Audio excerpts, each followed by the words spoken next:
Saúde, amada igreja, com a graça e a paz do nosso Senhor Jesus Cristo. Hoje, 2 de agosto de 2020, continuamos em nosso isolamento social, porém, vamos continuar a interceder. Temos aí um estudo para que voltemos às atividades no início de outubro, mas até lá devemos interceder para que tudo esteja na mais perfeita ordem. Lembrando que o protocolo de hoje, na data de hoje, 2 de agosto, diz que crianças de 0 a 11 anos não podem ir ao templo, bem como os maiores de 60 anos e pessoas que apresentem comorbidades, ou seja, que façam tratamentos sérios a respeito de sua saúde. Então, temos aí um público-alvo a ser atingido, ainda em isolamento, mesmo que a igreja venha gradativamente a marcar cultos presenciais. Então, tenhamos este motivo de oração guardado e coloquemos diante de Deus para que, dentro em breve, possamos nos reunir. Talvez devemos nos colocar ainda mais em oração com respeito à vacina. Esta sim, assim que for disponibilizada, poderá dar uma proteção maior a todos, né? De maneira que, mesmo que tenha algum protocolo ainda a cumprir, certamente será mais brando do que este que temos agora, muito restritivo. 30% apenas dos lugares poderão ser ocupados, além de outras medidas, tapetes sanitizantes, medidor de temperatura para poder aferir a temperatura das pessoas antes de adentrar ao templo. Então, várias medidas de segurança são observadas quando do momento sem vacina. Com a vacina, certamente isso tudo poderá melhorar. Ainda que não adentremos a normalidade, muita coisa poderá ser melhorada. Então, continuemos em oração pelo nosso país, pelas famílias atingidas, pelos enlutados. Estive agora ontem numa live com a Sinodal de UPHs e realmente muitas pessoas do nosso arraial têm sido acometidas, alguns óbitos de familiares de membros da igreja. Então, continuemos em oração, porque realmente o quadro é bastante grave. O número de óbitos tem se mantido num patamar acima de 1.000 pessoas, então realmente é bastante sério. 1.000 pessoas diariamente. Então, tenhamos aí este motivo de oração bastante firmado nas nossas agendas, nos nossos momentos de oração. Tenho hoje a proposta para o culto em Romanos 10, dos versos 4 ao 15, tendo como tema missões como obra da fé. Mês de agosto, mês de missões, a própria Igreja Presbiteriana do Brasil é fruto de missões, então o texto traz 3 divisões para que nos edifiquemos acerca deste assunto tão importante para a igreja, aliás, essencial para a igreja. Então, não deixe de observar o culto doméstico, o culto no domingo, mesmo que você esteja sozinho em casa, realize. Momento de adoração, louvor, intercessão.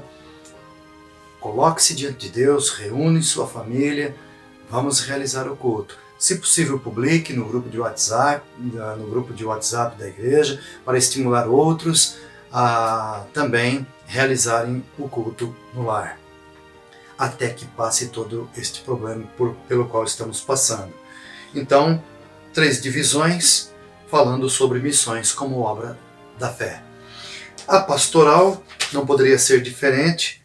O tema é Missões, a vocação essencial da igreja. O texto separado aqui é Atos 28, dos versos 11 ao 28. Ali temos o apóstolo Paulo chegando à cidade de Roma, cumprindo o seu papel missionário da viagem, mas, por outro lado também, ele está no cumprimento da lei que o prendera como amotinador, outras acusações que se levantaram contra ele por parte dos judeus de Jerusalém, e ele agora chegando em Roma como prisioneiro, mas como prisioneiro ainda assim não se privará de seu ministério na evangelização daqueles que são seus concidadãos em Roma, judeus, e também os próprios romanos. Então, vamos ao texto. Ao cabo de 3 meses, embarcamos num navio alexandrino que invernara na ilha e tinha por emblema Dióscoros. Tocando em Siracusa, ficamos ali 3 dias, donde, bordejando, chegamos a Régio. No dia seguinte, tendo soprado vento sul, em 2 dias chegamos a Puteoli, onde achamos alguns irmãos que nos rogaram ficássemos com eles 7 dias. E foi assim que nos dirigimos a Roma. Tendo ali os irmãos ouvido notícias nossas, vieram ao nosso encontro até a praça de Ápio e às 3 Vendas.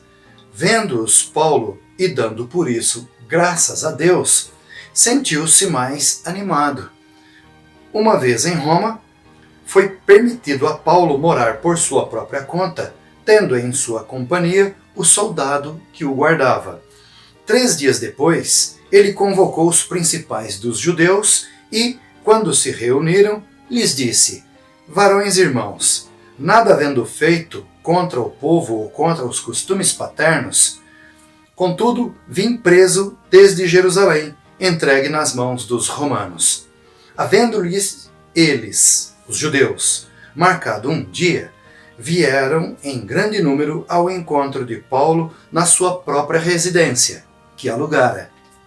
Então, desde a manhã até a tarde, lhes fez uma exposição em testemunho do reino de Deus, procurando persuadi-los a respeito de Jesus, tanto pela lei de Moisés como pelos profetas. Houve alguns que ficaram persuadidos pelo que ele dizia. Outros, porém, continuaram incrédulos. Tomai, pois, conhecimento de que esta salvação de Deus foi enviada aos gentios, e eles a ouvirão. Esta é a palavra que Paulo nos deixou no finalzinho de Atos, capítulo 28, dos versos 11 ao 28. A narrativa de Lucas, que ali estava como companheiro de viagem. E certamente nós temos ali esta vocação missionária dos gentios, porque houve uma resistência por parte dos judeus quanto à mensagem da salvação, a mensagem evangelizadora que Paulo trazia. É bom que você faça a leitura do texto completo de Atos 28. É muito edificante. Encontrar a raiz e a essência da igreja primitiva para que nos dias de hoje não percamos de vista a razão de ser da igreja. Então, eu coloco, aí estão as palavras da vocação missionária da igreja gentílica. Temos como fundamento a predição pelo Espírito Santo, por boca de Paulo, de que os gentios ouviriam a palavra da salvação de Deus em Cristo Jesus. Paulo chega a Roma como aquele que iniciava a obra missionária, que se seguiria até os confins da terra e até a consumação do século. A igreja do século 21 somente tem seu significado e valor diante de Deus se cuidar em exercer o seu tríplice papel: evangelização, discipulado, missões. Que a isto Deus nos conduza e nos faça hábeis, sábios e corajosos. Certamente, a igreja não pode jamais deixar de praticar estas 3 ações: evangelização, discipulado, missões. Não podemos enviar para as missões quem não tenha passado primeiro por um discipulado, por um aprendizado das questões que envolvem a fé cristã, com profundidade, porque certamente a evangelização traz consigo a necessidade de doutrinar aqueles que se convertem, para que a pessoa convertida não tenha um fim em si mesma, achando que a sua fé é individual e que o outro não importa. Não. A evangelização traz consigo a necessidade de discipulado para que as missões sejam colocadas realmente no seu lugar devido, porque é o tríplice papel da igreja. A própria igreja, como eu disse no início, presbiteriana do Brasil, é fruto de missões. Assim, a igreja, do seu nascedouro em Jerusalém aos confins da terra, ela foi fruto de missões.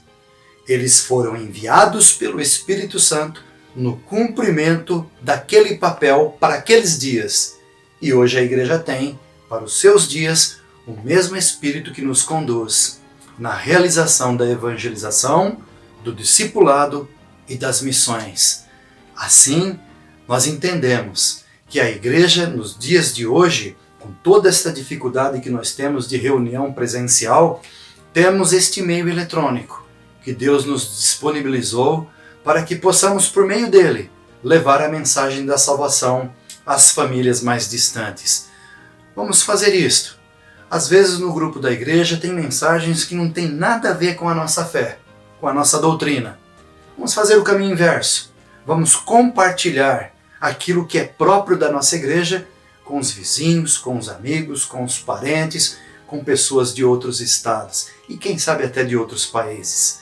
Então, vamos fazer deste momento difícil um momento em que seja propício também compartilhar aquilo que é próprio da nossa fé, aquilo que a igreja abraça como motivo de fé, porque temos da parte da Bíblia Sagrada toda a instrução de que o Evangelho da Salvação deve ser levado pela igreja militante a outros que ainda não conhecem. É no cumprimento do que Paulo pronunciou. Esta palavra da salvação está sendo enviada aos gentios e eles a ouvirão. Grande parte dos gentios já ouviram da palavra da salvação em Cristo. Gentios, diga-se, todo aquele que não é judeu. Então, nós somos gentios. Porém, o Espírito Santo nos adotou por filhos. Somos o Israel espiritual de Deus. Que Deus nos abençoe no longo deste mês de agosto, que tenhamos a nossa disposição para o novo lema do mês. Saímos da longanimidade do mês de julho para benignidade no mês de agosto. Benignidade tendo como versículo fundamental Jeremias 29:11, onde diz que Deus é benigno e que na sua benignidade ele tem pensamentos de bem para com seu povo e não de mal, para lhes dar o fim que desejam. Assim sendo, a benignidade de Deus é a fonte inspiradora para a nossa benignidade, uma vez que nós procuramos imitar a Deus, porque esta é a palavra que nos foi dirigida pelo próprio Senhor Jesus Cristo, que nós devemos ser perfeitos como perfeito é o nosso Pai Celeste. De outra forma, também o próprio Deus quer que nós sejamos edificados e venhamos a atingir a estatura de varão perfeito em Cristo Jesus. Jesus é o nosso modelo. Então, ele é benigno e é necessário que sejamos benignos. A benignidade em favor do próximo.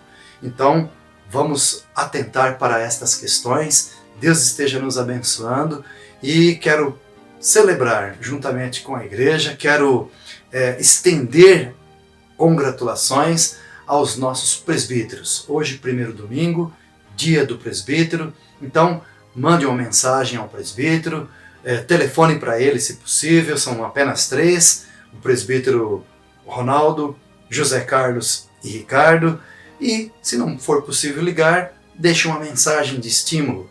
A igreja os elegeu pela vontade de Deus e que Deus então esteja abençoando-os no cumprimento de seu ministério, de seu presbiterato, juntamente com sua família, conjuntamente com tudo aquilo que envolve o fazer para a glória de Deus. Deus assim então esteja nos abençoando, abençoando a igreja. Abraços nossos a todos e até uma próxima pastoral debaixo da graça de Deus.